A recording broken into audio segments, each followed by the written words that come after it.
Let's start with the fun part, the trip bed here. Yeah. So, Before hydraulics, they use gravity.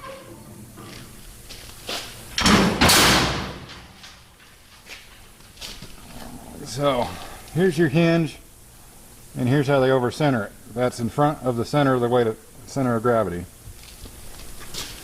you got your old trip lever here. Give her a yank. There she goes. I strongly suggest you don't put your finger anywhere it don't belong.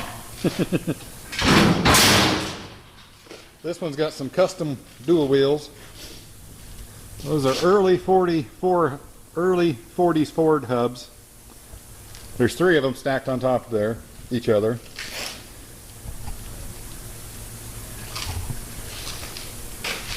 Let's see here.